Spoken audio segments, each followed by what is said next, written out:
श्लोक 99.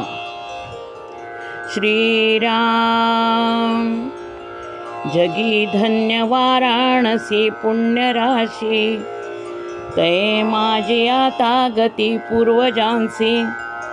मुखे राम नामावळी नित्यकाळी, जीवाहित सांगे सदा चंद्रमौळी. श्रीराम. धर्मशास्त्रावर विश्वास असणाऱ्या माणसांना काशी क्षेत्रात मरण यावं असं वाटतं. श्री समर्थांच्या काळी काशीला पुण्यक्षेत्र म्हणून प्रथम क्रमांकाचं स्थान होतं. काशी हे गंगेच्या भागीरथीच्या तीरावरचं हिंदुस्थानात असणारं एक महाक्षेत्र.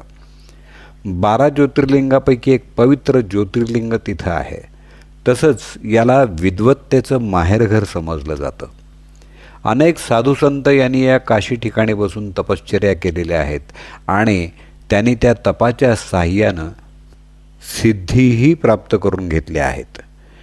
कन्याकुमारीपासून ते हिमालयापर्यंत सर्व भारतवासियांच्या मनातलं काशीचं स्थान हे अनन्यसाधारण आहे. काशी स्थानाचं महत्त्व सांगणारी एक कथा अधिक मासाच्या कथेत आलेली आहे. नर्मदा किनाऱ्यावर महिष्मती राज्याच्या ठिकाणी चंद्रिका नावाची एक विधवा राहत होती. अधिक महिन्यातल्या व्रतांचं महत्त्व ऐकून ती स्नान, दान आणि पूजन ही व्रतं नेहमी करत असे. एकदा तिनं कडक उपवासाचं व्रत केलं आणि ते निष्ठेनं निभावलं. शेवटच्या दिवशी ती नर्मदेवरून स्नान करून येत असताना रस्त्यात चक्कर येऊन पडली. तिथल्या एका म्हातारीनं तिला सावरलं आणि ती म्हातारी पूर्वी त्यांच्याकडं मोलमजुरी करायला येत असे. त्या म्हातारीनं तिला पाणी दिलं आणि त्याचं स्मरण म्हणून चंद्रिकेनं आपल्या 1 दिवसाच्या उपवासाचं पुण्य त्या म्हातारीला अर्पण केलं.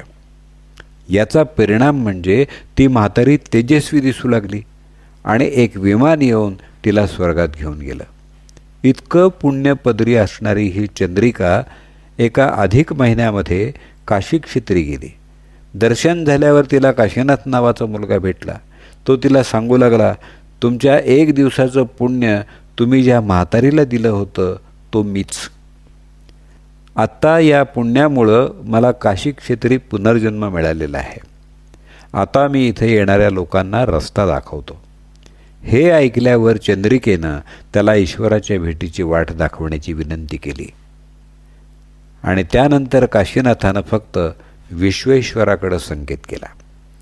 चंद्रिकेनं तिथूनच विश्वेश्वराला दंडवत घालून नमस्कार केला आणि तो नमस्कार शेवटचा ठरला. तिथंच तिचा देह मुक्त झाला. काशीनाथानं तिथं चंद्रेश्वर शिवपिंडीची स्थापना केली. अशा तऱ्हेनं चंद्रिकेला काशीस्थानी जाऊन गती प्राप्त झाली. अनेक वृद्ध लोक अंतकाळी काशी क्षेत्री जाऊन राहतात. तिथं छोट्या छोट्या पर्णकुट्या बांधण्याची सोय आहे. तिथे राहून ते विश्वेश्वराचं दर्शन घेतात, सेवा करतात आणि साधना करतात. आजही ही परंपरागत चालत आलेली श्रद्धा टिकून आहे. या ठिकाणी मृत्यू आल्यामुळं तो जीव मुक्त होतो. एवढंच नव्हे तर त्याच्या पूर्वजांनाही सद्गती मिळते. समर्थ म्हणतात, हे जे फळ प्राप्त होतं ते काशीवासाचं नाही, तर काशीमध्ये मोक्ष मिळतो हे नाममाहात्म्य आहे. चंद्रमौळी शंकर नित्यनियमानं तिथं नामस्मरण करतात. तिथं जातीचा मृत्यू होतो, त्याच्या कानावर हे नामस्मरण पडतं. याचाच अर्थ असा सांगितला जातो की अंतकाळी भगवान शंकर रामनामाचा उच्चार मृतात्म्यामध्ये करतात. आत्म्याला मुक्त करण्याचं काम रामाचं असल्यामुळं ते रामनामस्मरण ऐकताच जीव मुक्त होतो, त्याला गती प्राप्त होते.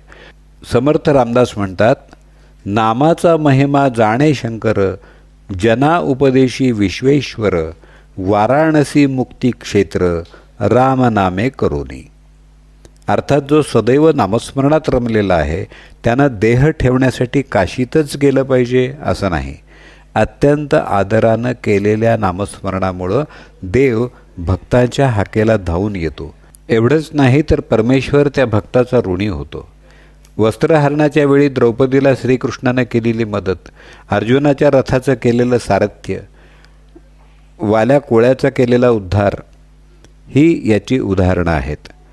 श्री शंकर ही काशीची प्रमुख देवता असल्यामुळं आणि तिथंच सतत रामनामाचं जप होत असल्यामुळं तिथं मरणाऱ्या सर्व जीवांना भगवान शंकर रामनामाचा उपदेश करतात.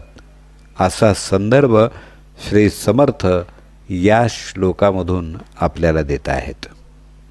जय जय रघुवीर समर्थ.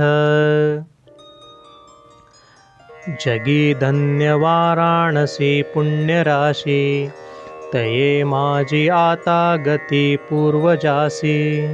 मुखे राम नामावळी नित्यकाळी, जीवाहित सांगे सदा चंद्रमौळी. श्रीराम.